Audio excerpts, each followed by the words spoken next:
In North Carolina, there are places where the walls remember. One of the most well known is Broughton Hospital in Morganton.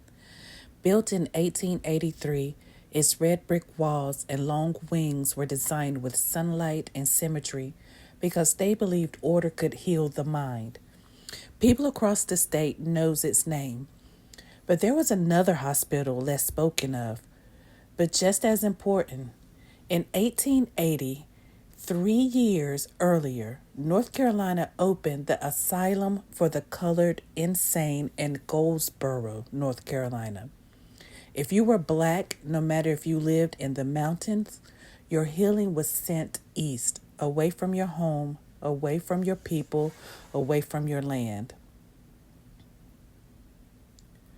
The system was segregated: Broughton for whites in the west, Diggs Hospital in Raleigh for whites in the east, and Cherry for black North Carolinians, all 100 counties. It was more than physical separation. It was a spiritual dislocation. Black patients were taken far from their churches, their ancestral land, and their familiar faces. What should have been care became distance, and the care itself was not equal. Cherry was underfunded, overcrowded from the very beginning, 76 beds filled with over 100 patients by Christmas of its first year. Yet, people still sought hope in those halls. In those days, the word insane was a net that caught too many things: a man grieving too long, a woman speaking too boldly, someone who resisted labor, a mother tired of carrying everyone's burden and lashing out. Medicine called it hysteria, especially for women.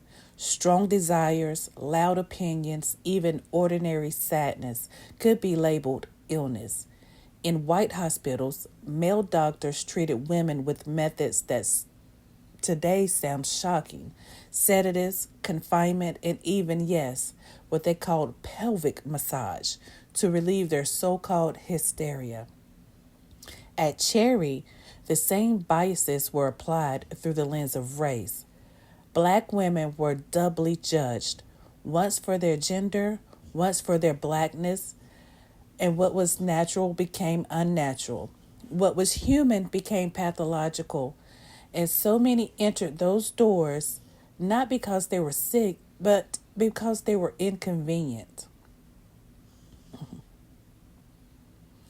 Life inside Cherry was both survival and resilience.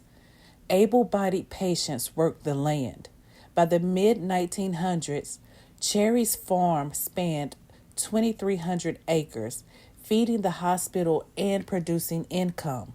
They raised crops, cooked meals, and built roads. That labor was called therapy, but it also was a way to keep the institution running on the backs of those within it. Yet, even there, people found ways to live. They whispered songs, prayed quietly, built bonds of care. Black healing did not vanish behind those brick walls.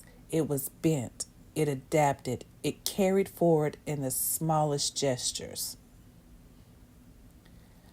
On Cherry's land are two cemeteries. Over 3,000 souls are buried there. For decades, their graves bore only numbers.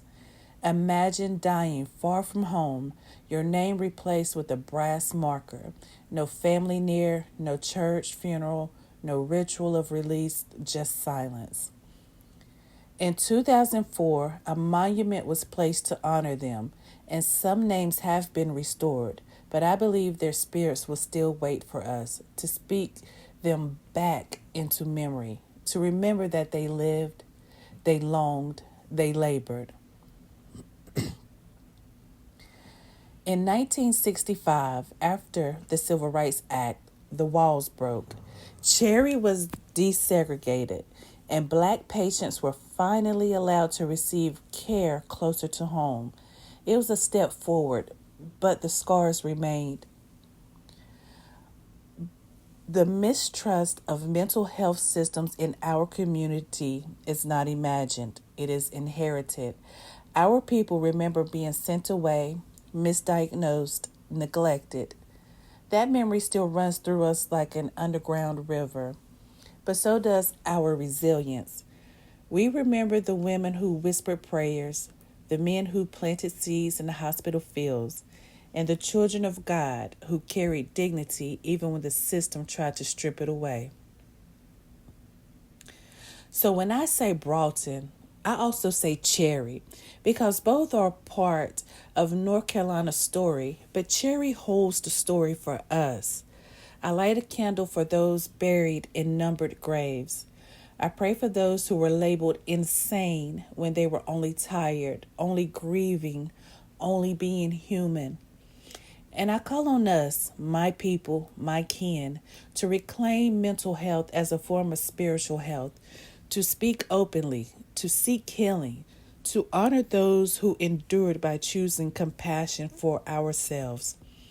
Because dignity is medicine, and memory is medicine. And may their souls be at peace, and may we walk freer because of them. Ashe.